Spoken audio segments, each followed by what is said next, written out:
at the desk laughing and joking and yes, no? Okay, all right. Well, we'll find out how you can get to that stage. We've all heard of how laughter is the best medicine.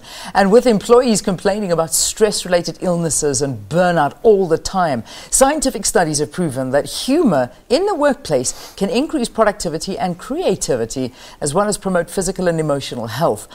Craig Behr, who is the director at Strawberry Training, joins us in studio now to talk about laughter at the workplace. Good to have you, Craig. Welcome to the program. Thanks very much for having me on the show. You know, it's so funny. Well, obviously it's got to be funny when we're talking about this, but I mean, we were looking at those visuals of people laughing and joking and looking so happy, and they almost look foreign. I'm not saying that we work in an unhappy environment, but it doesn't seem that that's the norm. Or is it? I don't know. It definitely is not the norm. Yeah. On average, how many times a day do you think adults laugh? Not many. Okay. I'm just taking myself into consideration.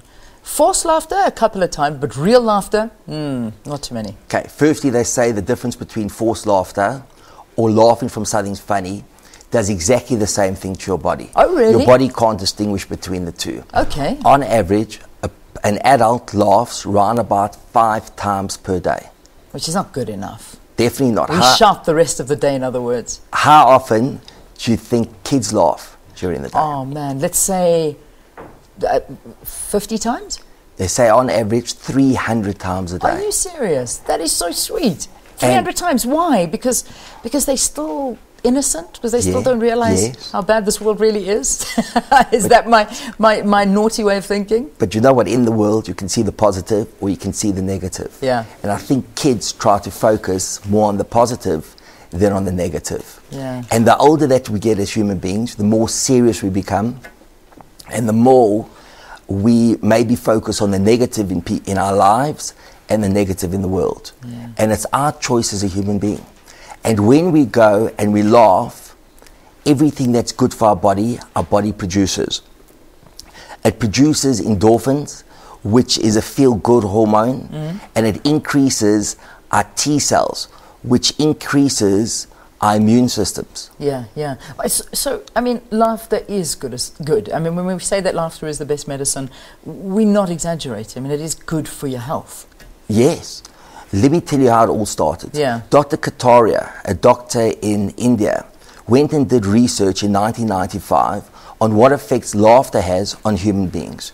He is so astounded with the results, he decided he wants to get people laughing. I don't know if have you ever been to India? No, I unfortunately haven't. I'd love to. So there are lots of parks in India, and he stays across the road from a park. So he woke up early that morning, he went across the road to the park, and he said, "Who wants to join me today? We're going to be laughing." Yeah. And 5 people joined him, and they sat around in a circle, and they started telling jokes. And a couple of days later, they ran out of jokes. And he said, he took down all their numbers, and he said to them, "Give me a couple of days, and I'll have a solution."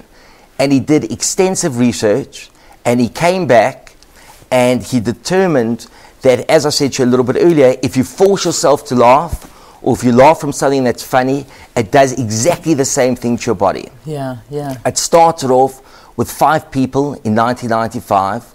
Now more than 1 million people do laughter yoga on a daily basis in more than 60 different countries around the world. That's amazing. So laughter yoga is a common thing. I mean, do we do it much in South Africa? It's only growing. Yes, they definitely laughter groups, and it is growing. And you bring them into businesses and corporates, or is it in your Yes, everyday life as so well? what we do, we go into companies, we make them aware of the research that's been done, and I'll tell you a little bit of research just now, with regard to research that has been done with regard to laughter.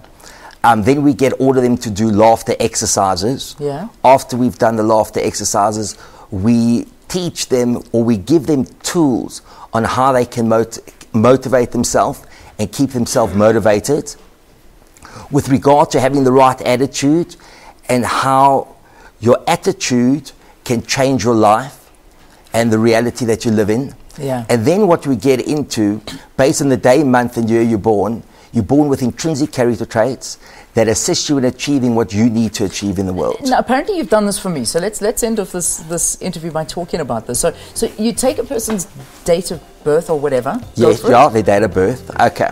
So if I look at your date of birth, Yeah. Putting myself a little bit on the spot here. You probably are. I'll tell you if you're right or not. Go for it. Intrinsically, so you can be in the expanded part of the number or the contracted part of the number. I'll tell you where I believe you are. Okay. Firstly, when you started going out with your dear husband, a very important thing to you most probably was, the probability was that he had to have good manners, that he must let you through the door, as an example, okay, or it would really, really upset you. Well, most women are like that, aren't they? No, they're not. No, they're not. They're go not. For it. Okay. You're grateful and thankful for everything you have in the world. Yeah, very much so. You're very, very practical. You can think through processes very, very quickly. The probability is when you go and you cook at home, the probability is you use the back 2 plates, not the front 2 plates. Really? You're wrong there. I do the front 2 plates. Okay. And your kettle, you most probably push to the back of the counter. I'll tell you why. Let me tell you why. Why? The probability is majority of people would do that if I looked at the combination of your numbers, because you're very practical. And if it was on the front 2 plate, a person could get hurt. Yeah. Or if the kettle was near the end of the counter, a person could get burnt. Yeah. You're also a very, very good advisor in the world.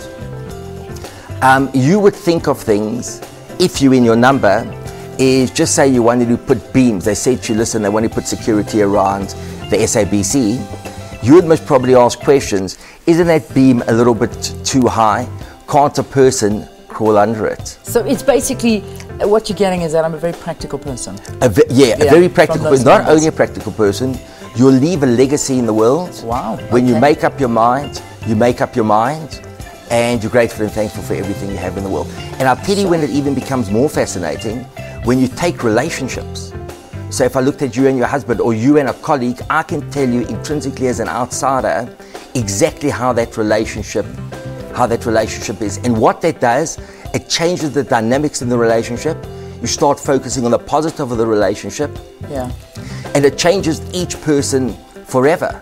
Brilliant. Because they become aware of the character traits or who they intrinsically are, was all based on the day, month and year they were born, to assist them achieving what they need to achieve in the world. Well, you're going to have to give me your research, but if people want to get hold of you and learn about Laugh Yoga, Laugh Therapy, and how good it is for the workplace, go visit Craig's website, strawberrytraining.co.za. You'll be able to see that and the work that's done.